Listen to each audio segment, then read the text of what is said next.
আজকের ভিডিওর বিষয়বস্তু হচ্ছে অঙ্গনারী বা আইসিডিএস কর্মী কিন্তু নিয়োগ অলরেডি অনলাইনে অ্যাপ্লিকেশন শুরু হয়ে গেছে 20 ফেব্রুয়ারি থেকে। তো এরকমভাবে প্রত্যেকটা জেলার কিন্তু নতুন নতুন আপডেট আসবে। আমি কিন্তু আজকে একটা জেলার আপডেট দেখাবো এবং অন্য জেলার আপডেট নেওয়ার জন্য কিন্তু চ্যানেলকে অবশ্যই সাবস্ক্রাইব করে রাখবেন। চলুন কিভাবে অ্যাপ্লিকেশন করা যায় এবং কত সিট আছে, কোন কোন ব্লকে পঞ্চায়েতে আপনার বা মিউনিসিপ্যালিটিতে অ্যাপ্লাই হচ্ছে সেই বিষয় নিয়ে আজকের ভিডিও। তো আপনি কিভাবে অ্যাপ্লাই করবেন এবং কি পুরোটা কিন্তু আলিপুর দেওয়ার জন্য আছে। তো অঙ্গনারী হেল্পার, তো অঙ্গনারী হেল্পার কীভাবে অ্যাপ্লাই করবেন, তো কীভাবে অ্যাপ্লাই করবেন, তো এখানে কিন্তু আপনার নোটিশটা দিয়ে দিয়েছে। নোটিশটা আপনি কত থেকে কত বয়স এবং কীভাবে অ্যাপ্লাই করবেন সেটা কিন্তু এই বিষয়ে কিন্তু আমরা জানা যাবে। কতগুলো সিট আছে সেগুলোও কিন্তু এখানে এই নোটিশের মধ্যে কিন্তু দেওয়া আছে এবং আপনার কিন্তু ওয়েবসাইটটাও কিন্তু এখানে এই নোটিশের মধ্যে দেওয়া আছে। দেখুন এখানে বলছে 20-2-2024, 20-2-2024 থেকে 20-3-2024 কিন্তু আপনার অ্যাপ্লিকেশন হবে।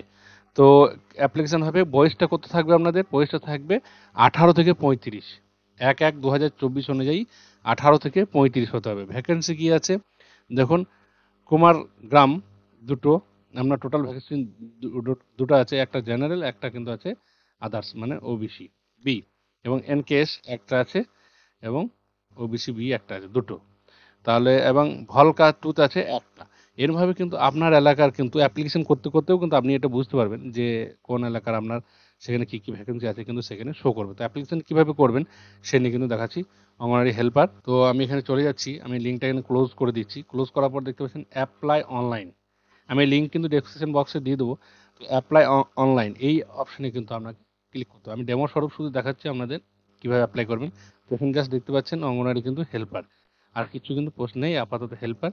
তো হেল্পারের জন্য আপনাকে এই দেখুন, আপনার এলাকার যে আপনার জেলার যে এলাকা আছে সেই এলাকাগুলো আপনি বেসিসে কিন্তু আপনার বিডিও অফিস বেসিসে কিন্তু আপনি এখানে সিলেক্ট করে নেবেন। অনেকগুলো আছে, কি আলিপুরদুয়ার আছে, তারপরে আছে ফালকাটা আছে, কালচিনি আছে, তারপর আছে কুমার গ্রাম, এরমভাবে অনেকগুলো কিন্তু আপনাদের আছে। তো আমি যেখানে একটা সিলেক্ট করে নিচ্ছি, সিলেক্ট করার পর এখানে দেখুন এখানে দেখাচ্ছে জিপি, ওই যে এখানে জিপি ওয়ার্ড।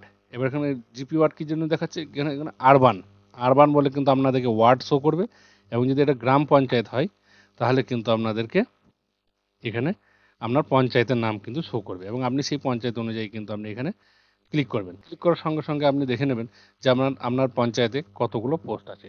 এখানে দেখতে পাচ্ছেন আনরিজার্ভ মানে জেনারেলদের জন্য কিন্তু কোনো সিট নেই, এবং শিডিউল কাস্টের জন্য একটা রয়েছে, এবং ওবিসি এ এবং ওবিসি বির জন্য একটা, এবং ফিজিক্যাল হ্যান্ডিক্যাপের জন্য একটা, এবং আপনার এলাকার বেসিসে বা আপনার পঞ্চায়েত বেসিসে কিন্তু আপনি এটাকে দেখে নেবেন। তো এখানে ধরুন মোট 4টে সিলেক্ট আছে। তারপরে এখানে লেখা আছে whether residential available and candidate gram panchayat. তো এখানে কিন্তু আপনাকে এটা ইয়েস করতে হবে। যদি ওই রেসিডেন্সিয়াল না হন তাহলে পরে কিন্তু অসুবিধা হতে পারে। নো করলে কিন্তু অ্যাপ্লিকেশনটা নট এলিজেবল হয়ে যাবে, মানে আপনি পোস্ট করতে পারবেন না। তো ইয়েস করতে হবে আপনাকে। ইয়েস করার পর পরে আপনার রেসিডেন্সিয়াল সার্টিফিকেট ইস্যু ডেট যেটা হবে সেটা কিন্তু এখানে আপনার কিন্তু 23-24 দিয়ে আছে। আপনি 23-24 আপনি যখন নিয়েছেন আপনার যে ইয়ে থেকে, সেই সালটা কিন্তু এখানে, সময়টা কিন্তু এখানে দিয়ে দেবেন। তো আমি ধরুন আমি 10 দিন আগে বা 15 দিন আগে বা 20 দিন আগে বা জানুয়ারি মাসে নিয়েছি, এরকম হতে পারে। তো আমি এটা আগিয়ে দিলাম একটু, এরকমভাবে একটা ডেট। ইস্যু অথরিটি মানে আপনার অথরিটি কে করেছে, আপনার আপনার প্রধান হলে প্রধান, কাউন্সিলর বা ফাইন্যান্স অফিসার। এখানে যে অপশানগুলো দেখেন এমপি, এমপি হতে পারে, বা এমএলএ হতে পারে, ডিএম হতে পারে, এডিএম হতে পারে, এসডিও হতে পারে, বিডিও হতে পারে।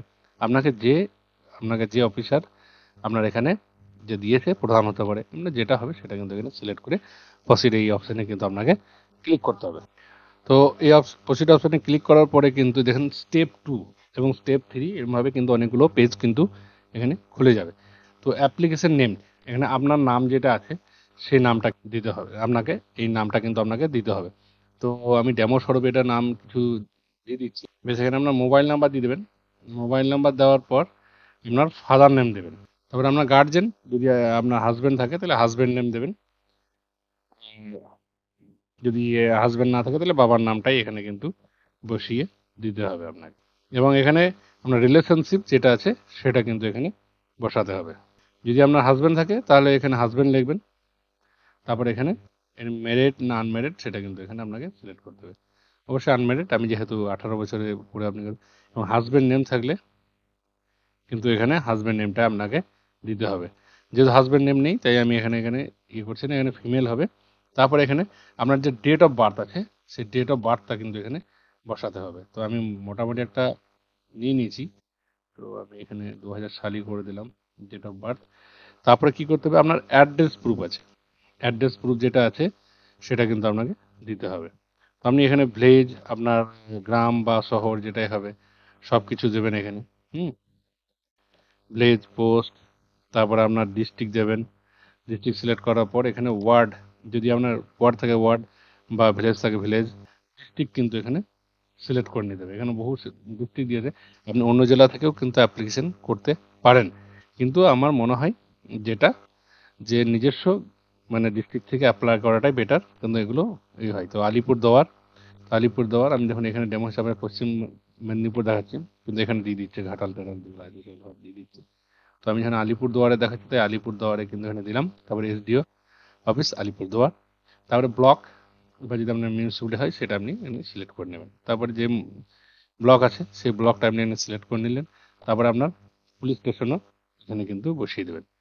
তো আমি এখানে ডেমো স্বরূপ, তাই আমি এখানে, তারপর আপনাকে এখানে পোস্ট অফিস দিতে হবে। তারপরে আপনার যদি সেই অ্যাড্রেস যদি পার্মানেন্ট অ্যাড্রেস হয়ে থাকে, তাহলে চেক বক্সে এখানে সেম বলে এখানে ক্লিক করে আপনি চেক বক্সে ইয়ে করে নেবেন। এবং যদি সেম না হয়ে থাকে তাহলে কিন্তু আপনাকে এখানে এটা আপনার যেমন হবে প্রেজেন্ট অ্যাড্রেস সেটা করবেন, আর পার্মানেন্ট অ্যাড্রেসের সঙ্গে যদি সেম হয় তাহলে এখানে চেক বক্সে ক্লিক করে দেবেন। তো তারপরে এখানে কি আছে, ফটো 5 নম্বর স্টেপে কি আছে, ফটো আইডেন্টি কার্ড। তো এখানে আপনি আধার কার্ড দেবেন।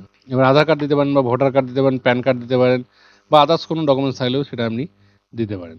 তো আপনার যেমন হবে সেটা আপনি এখানে দিয়ে দেবেন। তো আমি একটা ডেমো স্বরূপ দেখাচ্ছি, যেহেতু এটা ডেমো স্বরূপ এখানে সাবমিট করার কোনো প্রশ্ন আসে না। তো আমি এখানে একটা ভোটার কার্ড আর নাম্বার একটা দিয়ে দিলাম। এবং এখানে স্টেপ 6 এখানে কি দিয়েছে, আপনার category OBC A, OBC B, OBC physical handicap, schedule caste. এবার আপনাকে কিন্তু এটা সিলেক্ট করে নিতে হবে যে আপনার ওবিসি বি না ওবিসি এ, যেটা আপনাকে কিন্তু পোস্টে প্রথমেই দেখানো হয়েছিল এখানে, যে আপনার কোন কোন পোস্ট আছে, শিডিউল যেটা আছে আপনাকে সেই শিডিউল অনুযায়ী কিন্তু করতে হবে।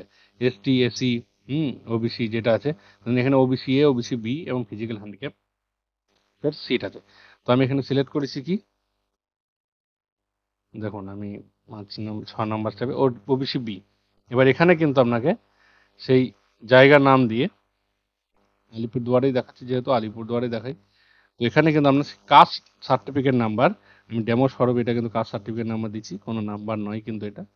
তো এবং ইস্যু ডেটটা কিন্তু আপনাকে এখানে বসিয়ে দিতে হবে, যে ডেটে আপনার কাস্ট সার্টিফিকেটটা তৈরি হয়েছিল, কাস্ট সার্টিফিকেট নাম্বার এবং কাস্ট সার্টিফিকেট ডেট। তারপরে এখানে 7 নম্বর কি দিয়েছে, ডিসেবিলিটি স্ট্যাটাস। মানে যদি আপনার মানে আপনি যদি হ্যান্ডিক্যাপ হয়ে থাকেন তাহলে আপনি ইয়েস করবেন। ইয়েস করলে এখানে কিন্তু আপনার সার্টিফিকেট নাম্বার, আপনার ডেট, যে ডেটে আপনার ইস্যু হয়েছিল এবং আপনার পার্সেন্টেজটা কিন্তু এখানে দিতে হবে। আর যদি আপনি নর্মাল হন তাহলে এখানে নো করে দেবেন। তারপরে আপনার কি করতে হবে, এখানে কিন্তু ম্যান্ডেটরি একটা জিনিস যেটা করেছে, এডুকেশন কোয়ালিফিকেশন কিন্তু অবশ্যই এইচএস পাস হতে হবে, তাছাড়া কিন্তু আপনি অ্যাপ্লিকেশন করতে পারবেন না। যেটা মাধ্যমিক পাস ছিল সেটা কিন্তু উঠিয়ে দিয়ে করে এইচএস পাস করেছে। এবং আপনার এখানে যেটা পাসিং ইয়ার হবে সেই পাসিং ইয়ারটা এখানে বসাবেন। তারপরে নেম অফ দ্য ইনস্টিটিউশন, আপনার স্কুলের নাম দেবেন, যে স্কুল নাম হোক সেই স্কুলের নাম দেবেন। তারপরে এখানে কিন্তু আপনি কত পার্সেন্টেজ পেয়েছেন এইচএসে সেই পার্সেন্টেজটা কিন্তু এখানে বসাতে হবে। বসিয়ে আপনাকে কী করতে হবে, এখানে আপনার হায়ার এডুকেশন সেই অপশানটা কিন্তু আপনাকে সিলেক্ট করে নিতে হবে। এইচএসের অ্যাবাভ বা গ্র্যাজুয়েশনের অ্যাবাভ যেটাই হবে সেটা কিন্তু এখানে সিলেক্ট করার পরে আপনাকে ওখানে পার্সেন্টেজ, যে কত পার্সেন্টেজ হয়েছে এবং ইয়ার অফ পাসিং কোন সালে, সেটা কিন্তু এখানে বসিয়ে দেবেন। তারপরে এখানে আপনার বোর্ডের নাম দিতে হবে, দিয়ে দেবেন। তারপরে স্টেপ 10 ল্যাঙ্গুয়েজ রাইট এক্সাম, অবশ্যই আপনি বেঙ্গলি করবেন, কিন্তু বাংলার জন্য তো বেঙ্গলি করবেন। আর এখানে এখানে কি করবেন, এখানে আপনাকে সিগনেচার আপলোড করতে হবে আর উপরে আপনাকে ছবি আপলোড করতে হবে। তো আমি দুটোই আপলোড করে দিচ্ছি। তো আপনাকে কিন্তু ছবিটা আপলোড করতে হবে 50 কেবির মধ্যে। তো আমি ছবিটা আপলোড করে নিচ্ছি এবং আপনার সিগনেচার যেটা হবে সেই সিগনেচারটা কিন্তু আপনাকে আপলোড করতে হবে, এটাও কিন্তু 50 কেবির ভিতরে কিন্তু আপনি আপলোড করবেন। তারপরে আপনি চেক বক্সে ক্লিক করবেন। চেক বক্সে ক্লিক করার পরে কিন্তু আপনি সমস্ত কিছু ভেরিফাই করে কিন্তু আপনাকে সাবমিট করতে হবে। তো বলছে are you sure you want to submit, তো ওকে করে দেবো। ওকে করলেই কিন্তু আমার এখানে অ্যাপ্লিকেশন নাম্বার কিন্তু এখানে চলে আসছে। তো আমি এটা যেহেতু ডেমো স্বরূপ তাই আমি কিন্তু এটা অ্যাকনোলেজমেন্ট নাম্বার এবং আপনি এখানে প্রিন্ট আউট করে রাখবেন। তো আমি প্রিন্ট আউটটা করে রাখছি। প্রিন্ট আউটে কিন্তু আপনার সমস্ত অ্যাকনোলেজমেন্ট কিন্তু এখানেই দেওয়া থাকবে। অতএব আপনি চাইলে অ্যাকনোলেজমেন্টটাও প্রিন্ট করে রাখতে পারেন। তো এই হচ্ছে আজকের ভিডিওর বিষয়বস্তু, এবং পরের যেসব অন্যান্য জেলার জন্য কিন্তু আপডেট দিয়ে থাকবো, তা আপনারা কিন্তু লাইক সাবস্ক্রাইব অবশ্যই করে রাখবেন পরের নেক্সট ভিডিও বা অঙ্গনারী বিষয়ে বা আদার্স বিষয়ে পাওয়ার জন্য।